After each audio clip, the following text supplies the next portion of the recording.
I am Bill Carter, 70 years old this year. My life has never been glamorous.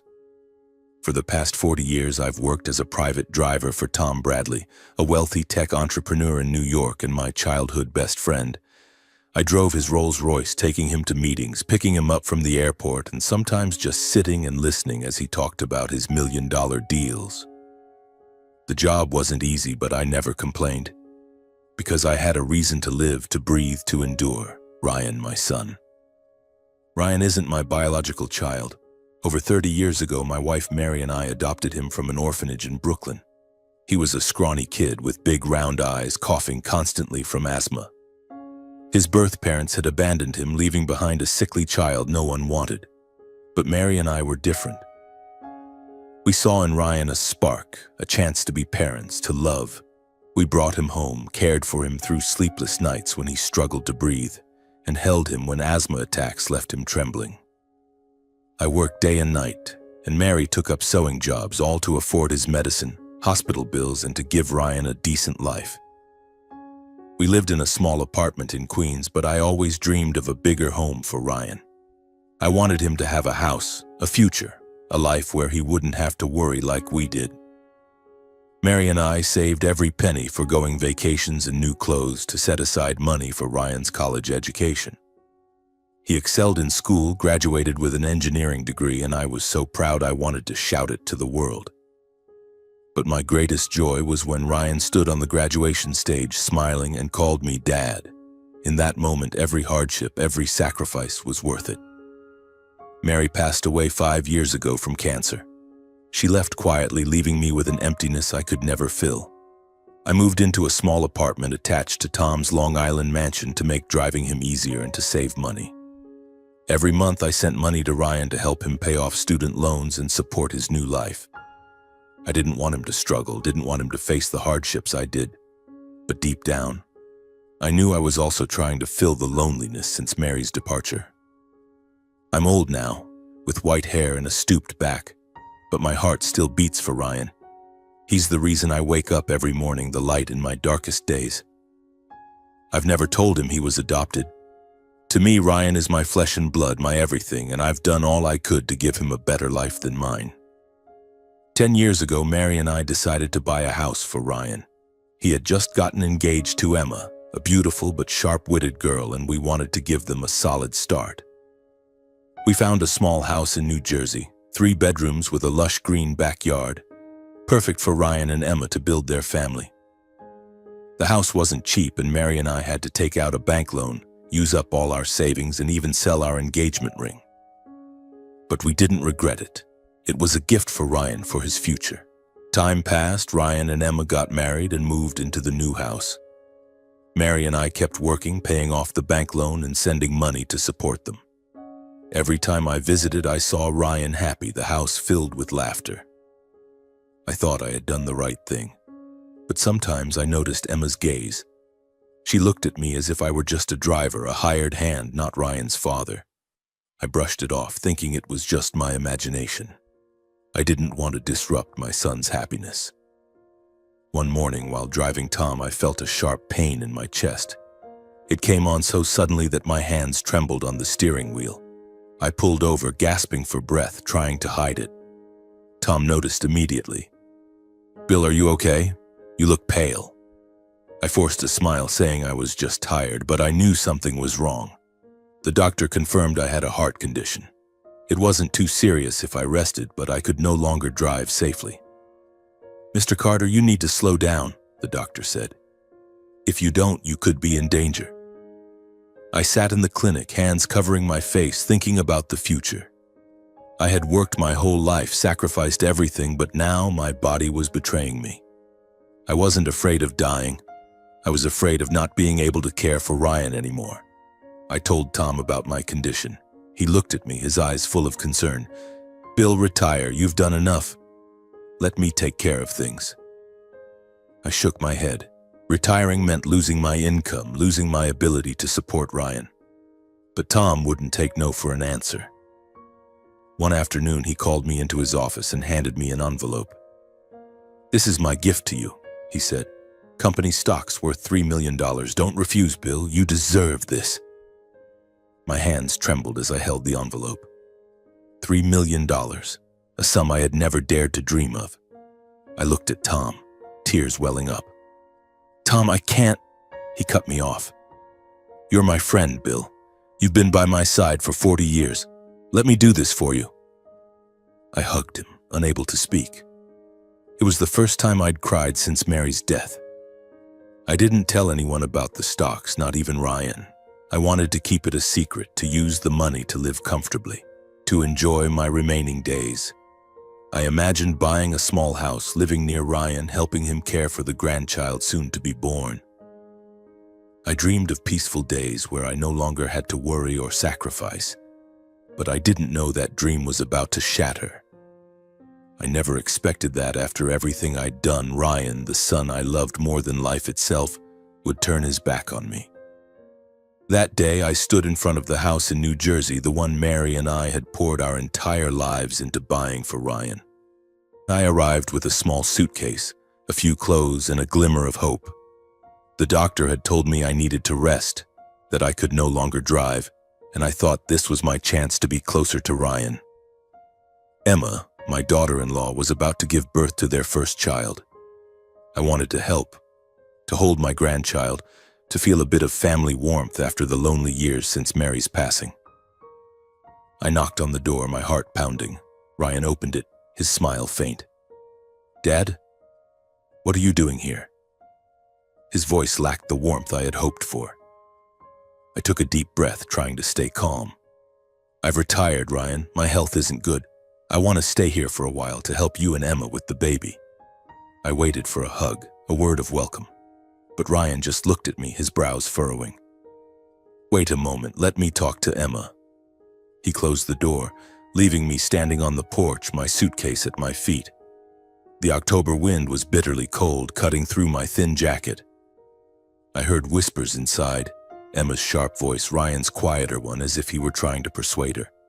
Then the door opened, but it wasn't Ryan.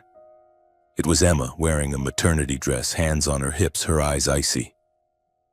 "Dad, Bill, we don't need help," she said bluntly. "The baby will have a professional nanny. You don't need to stay here." I was stunned but forced to smile. "Emma, I don't want to be a burden. I just want to be near family, to help however I can." But Emma cut me off. "Dad, let's be honest. You're a driver, not a nanny. We need you to work, to earn money, to provide financial support. Staying here would just be an extra burden." My chest tightened, not from my heart condition, but from Emma's words. Driver, burden. Those words sliced into me like a knife. I had sacrificed my entire life for Ryan, for this house, and now I was seen as useless, unwanted. I looked past Emma and saw Ryan standing behind her, head bowed, silent. "Ryan," I called, my voice trembling. "What do you think?" He looked up, his eyes avoiding mine. "Emma's right, Dad. You retired too soon. Right now, we need money more than your presence." I turned away, not wanting them to see my tears. I dragged my suitcase and walked down the path to the street. I had no home of my own, nowhere to go, but I'd rather sleep on the street than stay where I was despised. That night, I returned to the small apartment attached to Tom's mansion, lying in bed, staring at the ceiling. The image of Ryan, head bowed, silent, haunted me. He had changed, or perhaps I had never truly understood my son. A few days later, I received a message from Emma. It wasn't an apology, but a demand. "Dad, find a job. We need money to buy a new car for the baby." I read the message, my hands shaking. I called Ryan, hoping for an honest conversation, but the person who answered was Emma's mother, Linda, a prominent lawyer in Manhattan. "Mr. Carter," she said, her voice cold as stone. "Ryan's busy. I'm speaking on his behalf. You should find a job, or better yet, move into a nursing home. Don't bother our family." I was speechless. Nursing home. They wanted to cast me aside as if I were an old, useless piece of furniture. I hung up, my heart aching, not from my condition, but from the harsh truth. My son's family didn't need me. I tried one more time. I refused to believe that Ryan, the son I loved so dearly, could truly turn his back on me. I drove to New Jersey despite the increasingly frequent chest pains. I wanted to look into Ryan's eyes to hear him say that he was still my son, but this time things were even worse. Ryan opened the door, his eyes filled with irritation. "What are you doing here again, Dad? I've made it clear." I took a deep breath, keeping my voice steady. "Ryan, I have nowhere else to go. I just want to be near you, near my grandchild. I'm not asking for anything." But Ryan cut me off, his tone harsh. "Dad, enough. You retired, you have no money, and now you want to mooch off us? You're a driver. What can you even contribute? Go find a job or move to a nursing home. Don't embarrass us." I stood frozen, as if slapped across the face. Mooch. Embarrass. Those words echoed in my mind, tearing my heart apart. I looked at Ryan, searching for any trace of the little boy who once held my hand, who called me Dad with a radiant smile. But that boy was gone. In his place stood a stranger, swayed by the pressures of Emma and her mother, Linda, blinded by ambition and contempt. "Ryan," I said, my voice choking, "have you forgotten everything your mother and I did for you? This house, your tuition, everything, and you promised to take care of me." Ryan scoffed, a cold laugh I'd never heard from him before. "Promised? Don't be delusional, Dad. This house is mine legally. You have no claim here. Just go. Don't make things worse." I turned away, tears streaming down my cheeks. I didn't want Ryan to see my weakness, but my heart felt shattered. I drove back to Long Island, my mind blank. That night I opened the safe and took out a document. It was the contract Ryan had signed 10 years ago when we gifted him the house. I still remember that day vividly, when we finalized the paperwork to put the house in Ryan's name. When he held the keys in his hand, his eyes sparkled as if they contained the entire sky. "Dad, Mom, I don't know how to thank you," he said, hugging us tightly. I smiled, patting his shoulder, but a faint unease stirred in my heart. Back then, Ryan was still so young, impulsive, and naive. I feared he might not fully grasp the value of what we had done for him. Mary shared the same concern. She gripped my hand tightly under the table, whispering, "Bill, we have to make sure Ryan doesn't forget what his parents have done for him." I nodded silently. We didn't want him to take our gift for granted, or to forget the years we had sacrificed for him. I proposed a separate contract, not because I distrusted Ryan, but because I wanted him to understand responsibility. The contract required Ryan to care for Mary and me in our old age. If he failed to do so, ownership of the house would revert to me. The terms were clear, drafted by a lawyer and properly notarized. I explained to Ryan, "Son, your mom and I don't ask for much. Just that you remember us, that you take care of us when we need you. That's all." Ryan nodded, signing without hesitation. "Dad, I promise I won't let you down." He smiled, and I believed him. I believed in my son's promise. The contract was stored safely in my safe. I never thought I'd need to use it, but I kept it as a reminder, a final safeguard for Mary's and my sacrifices. I had given Ryan everything, and all I asked was that he keep his word. The words on the paper were still clear, Ryan's signature still intact, the promise to care for me, the commitment to not be unfilial. I clutched the document, a mix of anger and pain surging within me. Ryan had betrayed me.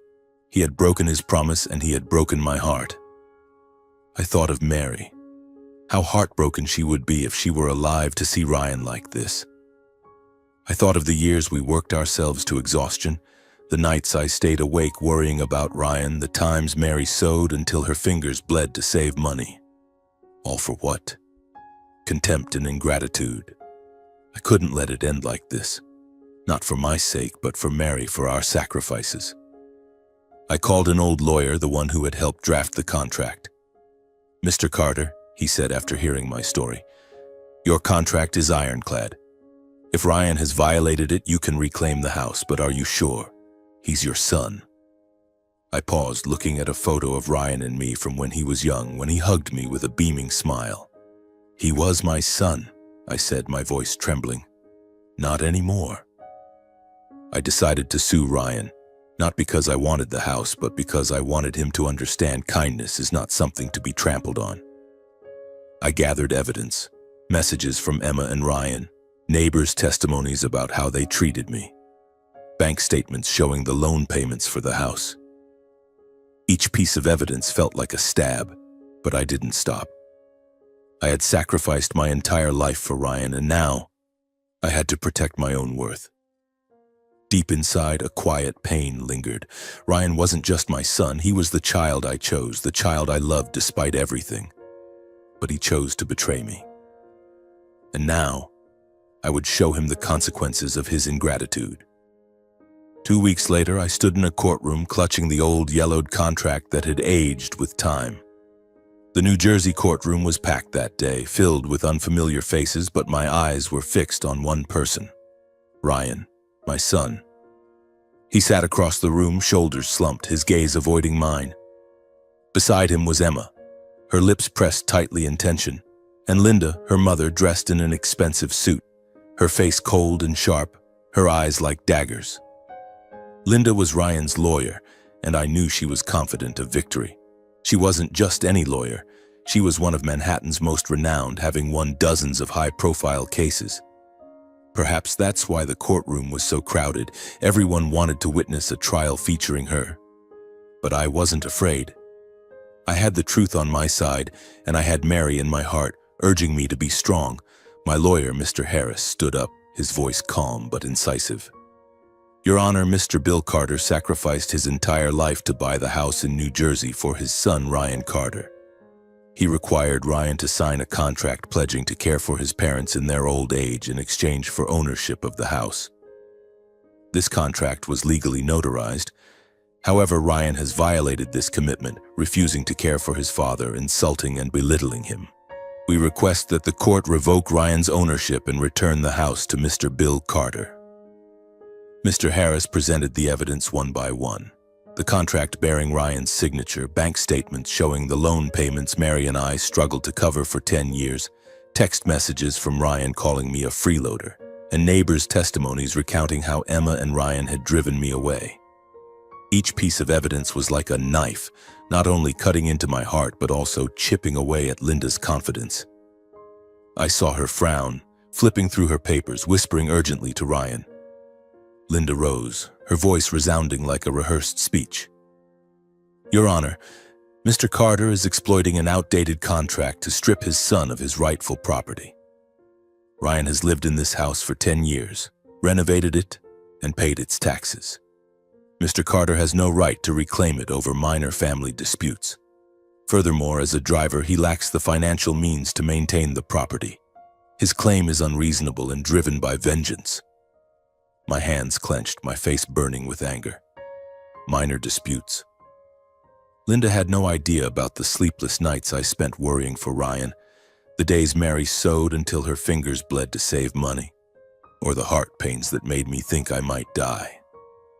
I wanted to stand and shout at her, but Mr. Harris placed a hand on my shoulder, shaking his head. Let the court decide, Bill. The trial lasted 3 days, each one a battle.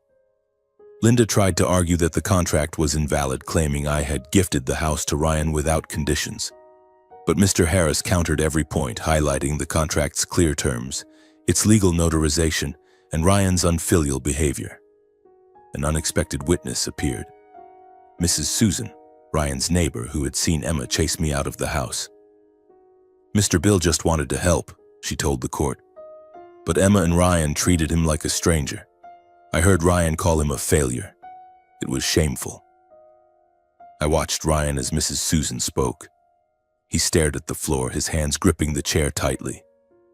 Emma whispered something to Linda, but Linda shook her head, her eyes beginning to waver. I knew she was realizing she was losing. On the day of the verdict, the judge, an older woman, looked directly at me.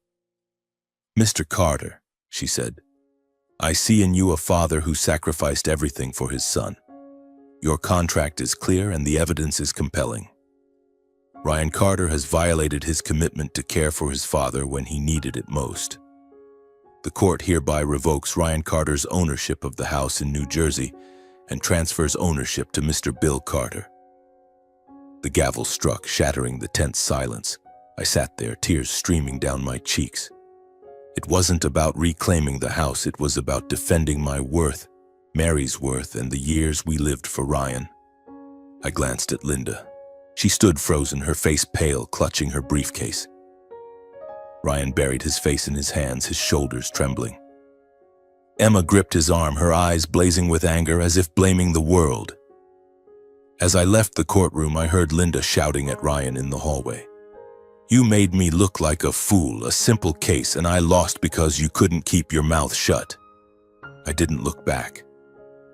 I stepped into the sunlight, taking a deep breath, feeling lighter for the first time in months. But the pain in my heart lingered. Ryan hadn't just lost the house. He had lost me. The house in New Jersey is mine now, but I don't want to live there. It holds too many memories. Ryan's smile when he received the keys, Mary's whisper of "We did it, Bill," and the sting of Ryan's insults as he drove me away. I rented the house out, using the income to cover medical bills and staying temporarily in Tom's apartment. But I know that the lives of Ryan, Emma, and Linda have been turned upside down. Ryan and Emma no longer have a place to call home.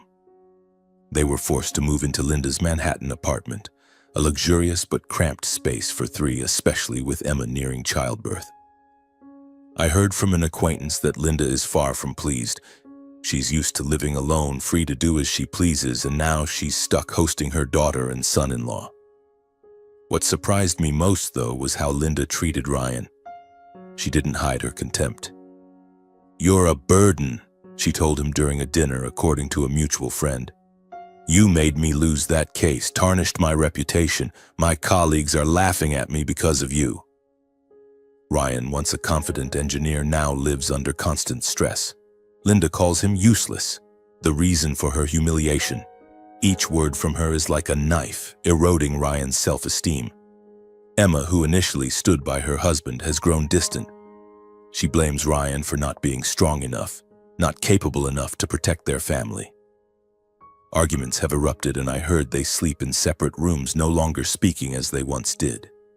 Their marriage, once Ryan's pride, is now like a cracked glass waiting to shatter. I don't take joy in learning this. Despite the pain Ryan caused me, he's still the child I held through asthma attacks, the one I taught to tie his shoes. I considered reaching out to say I forgive him, that we could start over. But then I remember his words. "You're a failure, Dad." I recall Emma's cold stare, Linda's haughty tone. I can't go back. Not because I don't love Ryan, but because I have to love myself. One evening I sat in the apartment looking at a photo of Mary and me from our youth. She was smiling, her eyes bright like stars. "Mary," I whispered, "what should I do?" I imagined her taking my hand as she did when we faced hardships. "Bill," she'd say, "you gave Ryan everything. Now it's time to live for yourself." I nodded, tears falling. Mary was always right. I decided not to let the past chain me down. Ryan and Emma must face the consequences of their actions. Linda, with her damaged reputation, will have to deal with the skeptical glances of colleagues and clients. As for me, I'll move forward. I have the $3 million from Tom's stocks, a chance to live the life Mary and I once dreamed of. 3 months after the lawsuit, I sold the stocks Tom had gifted me, netting $3 million. I used $1.5 million to buy a seaside villa in the Hamptons. Every day I stand on the balcony watching the waves crash against the white sand. My new villa is nestled among green trees, sunlight streaming through the glass windows, illuminating the rooms. It's not ostentatious, but it's enough to give me the peace Mary and I always longed for. Each morning I brew coffee, sit listening to the waves, and for the first time in my life, I live for myself. Buying the house wasn't easy. I'm no expert in real estate, and my heart still aches when I think of Ryan. But Ethan, Emma's younger brother, helped me. He's a young, enthusiastic real estate agent, completely unlike his sister. Ethan took me to view properties, patiently explaining everything from property taxes to heating systems. "Mr. Bill," he said with a smile, "this house was made for you. You deserve it."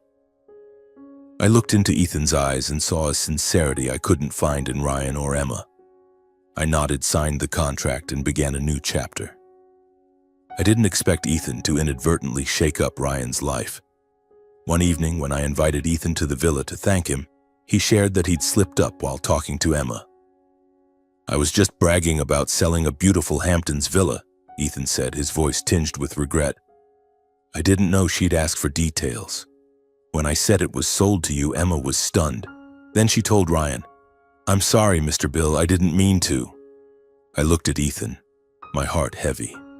I hadn't wanted Ryan to know about the villa, to know I was living better than ever. But now, the secret was out.